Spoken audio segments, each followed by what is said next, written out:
Alana. Alana. Not me. What- My real name's Carmel. Yeah, The student Carmen. is We'll do Alana. Carmen. What year level, Carmen? Grade 1. Grade 1. This is going to be tricky. Now, I'm out of my depth already. So I really need a grade 1 teacher to take this on. I'll try, but I don't think I can do this. Okay, yeah. Okay, good. Okay, here we go. Hi, Carmen. I'm really pleased you're here. What happened in the yard today, that skipping rope? I just had it in my hand. I wasn't doing anything. I just had it in my hand and I was playing with my friends. So you were just out there playing and with the rope and your Yeah, friends? I was just turning the rope so that Kay could have a go. Okay, so the only reason you were swinging around there was so Kay could play? That's what the game was. I was just turning the rope with my hand. Right, so that was part of the game with Kay, to swing the rope around, yeah? Well, that's how skipping works. You Yeah. turn the rope, but Kay You're has turning to it- jump. And someone was at the other end, are you saying? Someone was at the other end of the rope? Because when I saw you, but...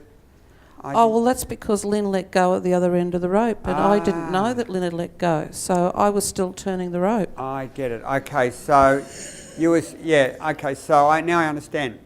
So you were originally playing with someone at the other end, and they were no longer there, so it sort of got swung around on its own.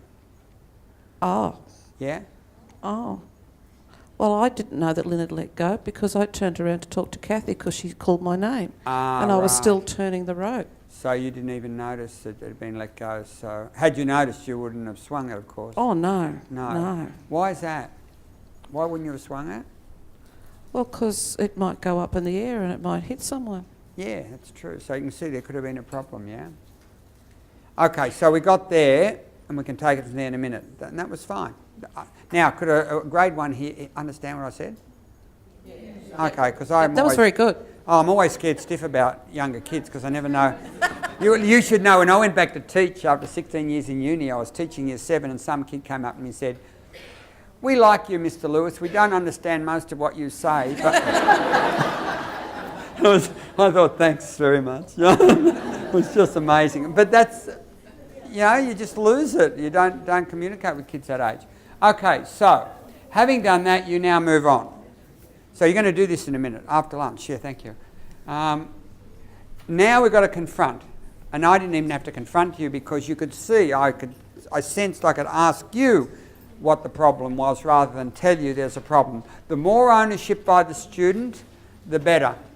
So if you want to modify this to give them more ownership by asking them, of course you wouldn't have swung it, why not, rather than tell them why not, better. And I could sense you were there.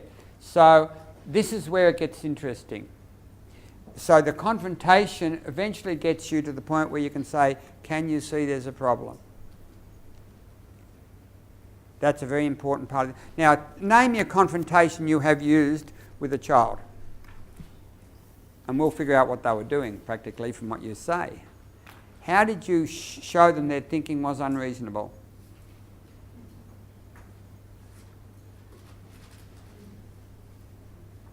Anybody?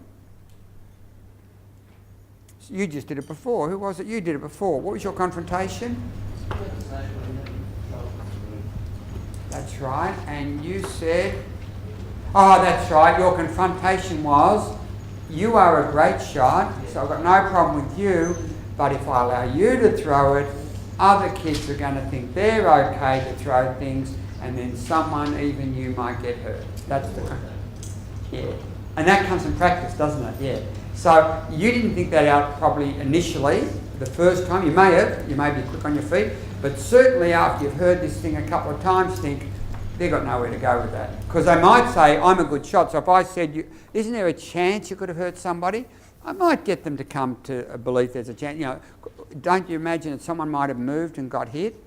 You might get them there with that confrontation. Or can you be 100% sure that you're not going to hit anyone? You didn't hit anyone today, that's fantastic. I know you don't intend to.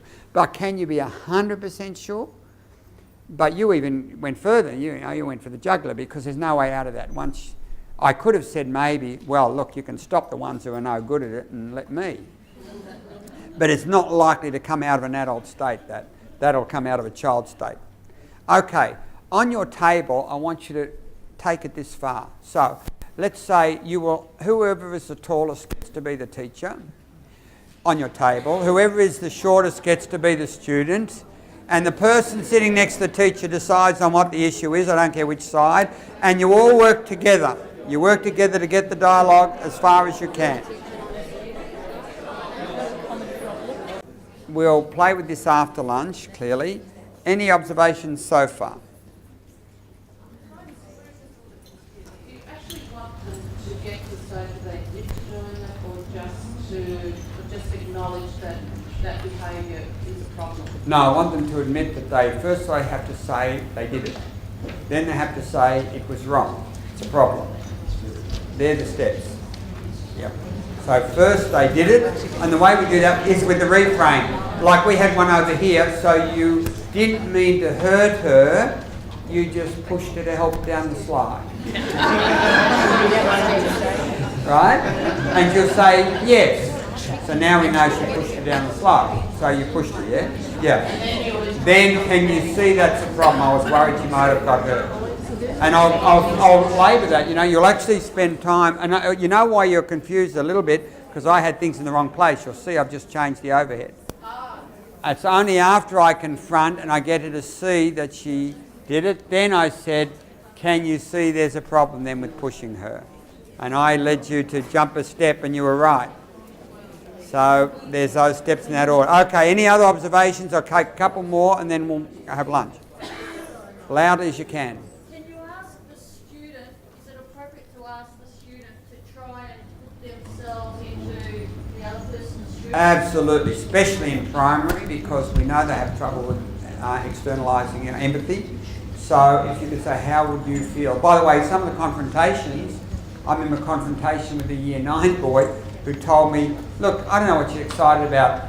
At school, some kids get the hard end of the sort of thing, and some kids get bullied and some don't, I don't know why you're even worried about it. So he said to me, so you say, okay, so what you're saying is we really shouldn't be involved, it's just the way schools are. Some kids get bullied by others. Yeah. Okay, but imagine, tomorrow a kid comes into the school, he's a new kid, he stands about this high and his shoulders are like this, and he doesn't like you. Are you saying we should allow him to do whatever he likes? That's what you're asking. That's called a hypothetical situation, which is highly confronting, So that you'll have a treasure trove of them probably because you've had to use them before. And that's what happens when you do this a lot. You store them away for later usage. Except that point, the discussion was the same, but how they react. Even if you say that because wouldn't worry me if your eyes light up. Yeah, well, and you say, come on, are you saying you really don't care if he rearranges your face and we don't do anything? And by the way, you'd say it 3 or 4 times too, because as you say, as I said before, people cannot lie in their adult. So he knows very well in his adult he wants you to intervene. So if I kept saying to him what you want us to do, absolutely nothing, just let it happen. If I said that a few times, he'd melt. Like you said, he'd look uncomfortable, and then he'd eventually say, oh, maybe. Okay. Any other observations before we have lunch? Yes? I just think with all this sort of stuff, it doesn't sound natural to sleep. It sounds like the floundering that's going to make it worse for you. So unless you're going to be really good at this, you can't really have this paper in front of you. You have to be good at it. So I don't know. You told me you haven't had enough practice, and you're going to sound pretty stupid when you do it. I'd have to ask people who've done it, because people have told me that they've done it badly and the kids have encouraged them to listen.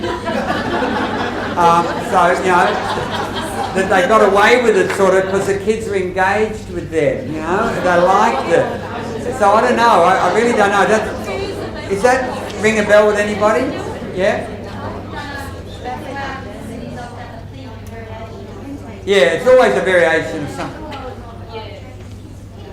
Yeah, well that's video.